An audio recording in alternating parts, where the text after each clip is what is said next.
నేను ఇక్కడ చార్మినార్ భాగ్ అంటే ఈ రాష్ట్ర సేవికా సమితి తరఫు నుంచి హైదరాబాద్ సికింద్రాబాద్ను 8 భాగాలుగా చేశారు.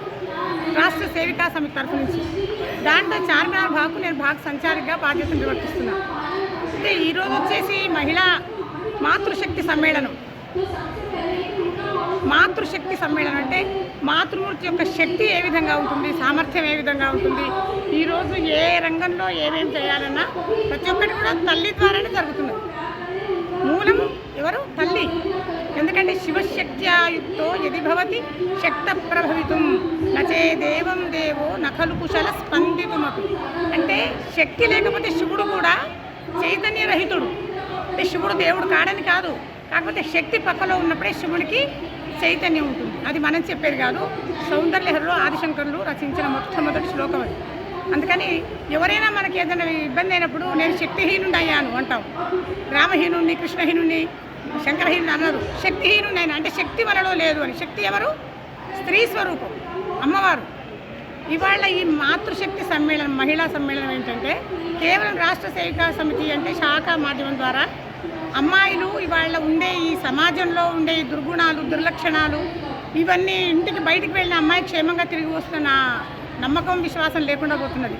అటువంటి వాటి కోసం ఆత్మరక్షణ చేయడం కోసం మన రాష్ట్ర సేవికా సమితిలో దండ, చురిక, నియుద్ధు ఇవన్నీ కూడా ఫ్రీగా ఉచితంగా అభ్యాసం చేస్తాం. దేని ద్వారా? రాష్ట్ర సేవికా సమితి శాఖా మాధ్యమం ద్వారా. మగవాళ్ళకి ఎట్లా అయితే రాష్ట్రీయ స్వయం సేవక సంఘం ఉందో అట్లా ఆడవాళ్ళకు కూడా రాష్ట్ర సేవికా సమితి ఉంది. అంటే కేవలం ప్రతివారం ప్రతిరోజు శాఖ జరుగుతుంది. శాఖ ద్వారా ఎంతమంది రాగలుగుతుంది అంతమందే నేర్చుకోగలుగుతున్నారు. ఇవి మాతృశక్తి సమ్మేళనం పెట్టి మహిళా సమ్మేళనం ద్వారా రాష్ట్ర సేవికా సమితిని ఒకసారి పరిచయం చేసుకోవడం. ఇంకొకటి ఏంటంటే ఇవాళ మనది రామ ప్రాణప్రతిష్ఠ జరిగింది. దేని ద్వారా జరిగింది అంటే మూలం ఆర్ఎస్ఎస్ వల్లనే ఆ పని సాధ్యం కాగలిగింది. ఆ సంతోషంలో మహిళలందరికీ కరసేవకు వెళ్ళాలంటే ఒక అమ్మ పంపించాలి, ఒక భార్య పంపించాలి, ఒక అక్కను, ఒక చెల్లెలు, స్త్రీ పంపిస్తేనే మగవాడు వెళ్ళి అక్కడ కరసేవ చేయొచ్చు. ఏ దానికైనా మూలం స్త్రీ. వాళ్ళందరూ కూడా ఎంతోమంది ప్రాణాలు బలి చేశారు.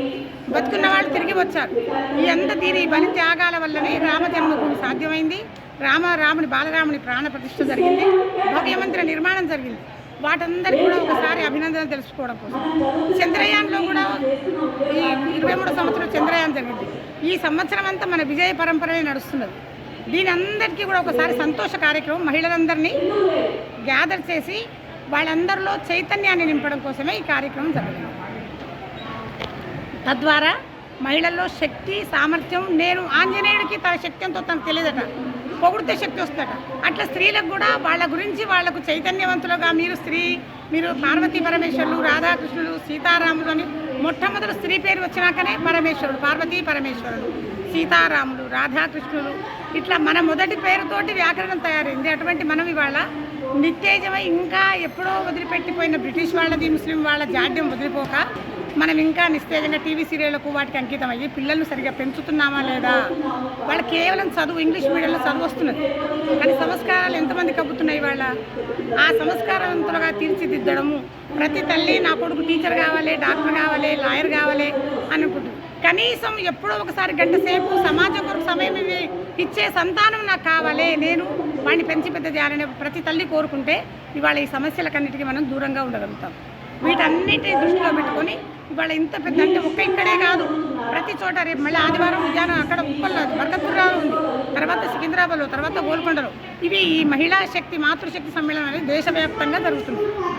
వీటి ద్వారా మహిళల చైతన్యం పరచడం కోసం